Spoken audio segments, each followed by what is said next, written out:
Bonjour à toutes, bonjour à tous. Aujourd'hui il pleut, il fait un temps absolument horrible. C'est le confinement. Donc j'en profite dans cette vidéo pour vous présenter un livre qui n'est pas étudié en cours, mais de temps en temps on peut lire autre chose. Je vous présente un polar italien écrit par Antonio Manzini qui s'appelle 777 000. Alors, c'est pas du James Bond, mais ça veut dire 7 juillet 2007. Alors, livre qui est sorti il y a une dizaine de jours, voilà, début du mois. J'en profite pour vous dire, on entend beaucoup à la télévision, les librairies, nanana, nanana. J'ai commandé ce livre sur le site de l'Armitière, librairie à Rouen, un mercredi à 10 h du matin. Je suis allé le chercher au ce qu'on appelle click and collect. Donc je suis allé le récupérer le même jour à 14 h 30. Voilà. Donc on peut tout à fait aller récupérer des livres qu'on commande le matin et on les récupère en sortant du travail quelques heures plus tard. Il n'y a pas de problème. Donc, dans ce roman, le cinquième traduit en France des aventures d'un policier italien qui s'appelle Rocco Schiavone. Qui est Rocco Schiavone? Rocco Schiavone est un sous-préfet. Alors, sous-préfet, c'est un policier. En gros, il a un rang à peu près équivalent de capitaine ou commissaire. Il est romain, il vient du Trastevere, il vient d'un quartier sur les bords du fleuve du Tibre, un quartier magnifique situé en dessous de la colline du Janicule. Et on ne sait pas trop comment, mais il a été muté à Aoste. Alors on sait, il a tabassé un violeur, mais ça on ne le lit dans aucun des romans. Il est envoyé à Aoste, voilà, c'est un placard. Aoste, c'est dans les montagnes, dans les Alpes, dans le nord, pas très loin de la France. Pour un Romain, c'est l'enfer. Il fait froid, il y a de la neige, ça abîme ses clarks, ses chaussures. C'est très problématique. C'est vraiment une punition pour lui. Voilà, ça ne va pas du tout. Alors, il y a déjà quatre autres textes qui se passent à Aoste. On a par exemple Maudit Printemps, Piste Noire. Donc ce sont des enquêtes qui ont lieu comme ça à la montagne, au Val d'Aoste. Pourquoi je vous présente celui-là? Parce que c'est le dernier. Et parmi les cinq qui sont traduits en français, pour l'instant, c'est le seul qui se déroule à Rome et qui en fait est sous la forme d'une analepse, d'un retour en arrière, de ce qu'on appellerait un flashback. Alors c'est un énorme succès en Italie, c'est adapté en série sur la Rai. En France, c'est pas encore diffusé, c'est pas encore une série qui est traduite pour la télévision, mais c'est adapté en série télé, voilà, et c'est vendu à plus d'1 million d'exemplaires en Italie. Bon, donc l'intérêt de c'est celui-là, qui est le cinquième, c'est que il opère un retour en arrière avant que le personnage principal, que Rocco Schiavone, soit envoyé au Val d'Aoste, d'accord, en punition. Il est à Rome, il est enquêteur, et surtout, la date du 7 juillet 2007, pour lui, elle est fondamentale parce que c'est la date de l'assassinat de sa femme. Donc, si vous lisez d'abord les autres romans, je vais en sortir quelques-uns, ils sont normalement situés derrière moi. Donc voilà, vous avez par exemple Un homme seul, vous avez Maudit Printemps, Piste Noire. Quand on lit ces premiers romans des aventures de Rocco Schiavone, régulièrement, vous avez des passages qui sont en italique dans lesquels le personnage dialogue avec sa femme qui est morte. Mais pour l'instant, pas vu dans aucun des romans comment sa femme était décédé.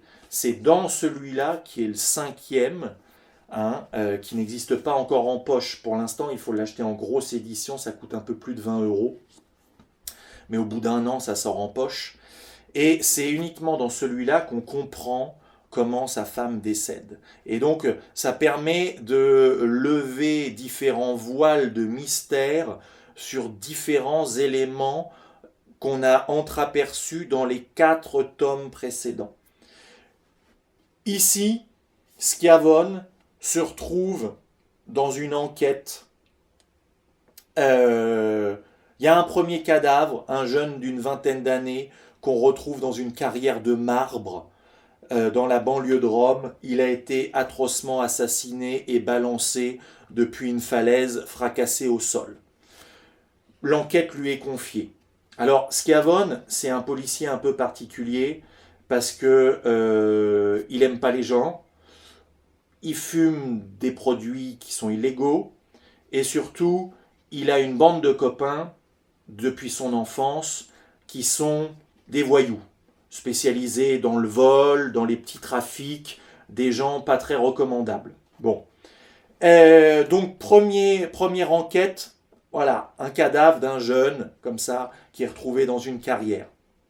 Très rapidement, un deuxième cadavre d'un deuxième jeune, balancé comme ça, au milieu de scooters, au milieu d'une rue de Rome, au milieu de scooters garés. Il se trouve que les deux jeunes étaient dans la même classe en terminale, fréquentaient le même bar, étaient copains, et ils ont été assassinés de la même façon.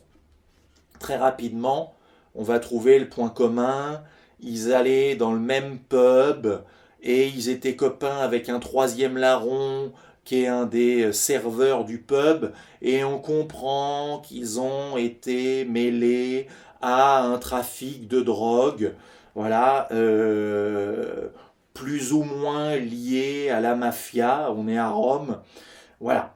Et donc Schiavone va progressivement démêler le fil de cette enquête, mais je ne vais pas, comme on dit, spoiler toute l'histoire, je ne vais pas tuer le suspens.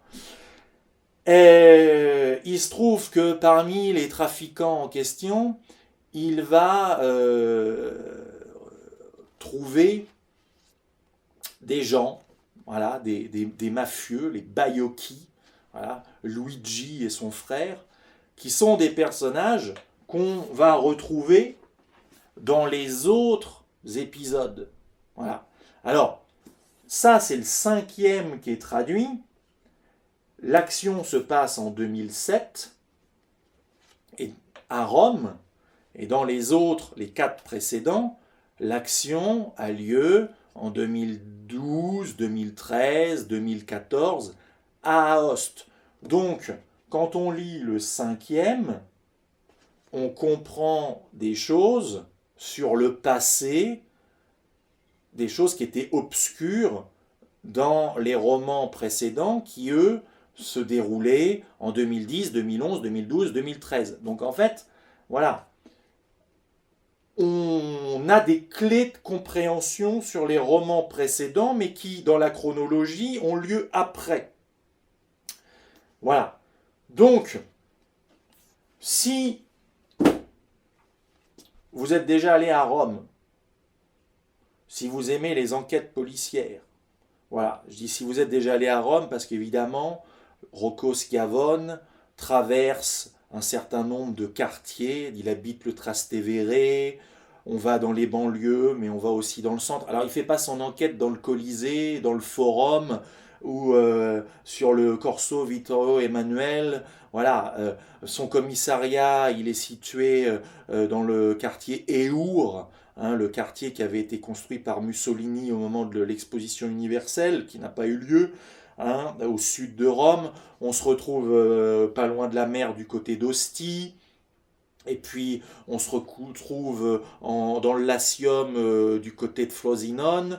On se retrouve dans des coins comme ça. Bon, il y a, voilà, si vous aimez l'ambiance romaine, les trattoria, si vous aimez les glaces, les choses de ce genre, parce que ça se déroule entre la fin juin et le début de l'été, ils ont extrêmement chaud, ils sont en sueur, les climatisations ne fonctionnent pas. Voilà, c'est assez pittoresque. Vous allez retrouver cette ambiance romaine que vous pouvez connaître. Bon, en plus, on n'est pas dans le gentil policier bien propre sur lui. Hein. C'est pas les séries américaines, là, NCIS, voilà, tous ces trucs-là, là, voilà, où les gars boivent pas, fument pas et tout ça. Non, non, Rocco Schiavone, il rentre le soir, il boit du vin blanc, à longueur de temps, il est la cigarette au bec.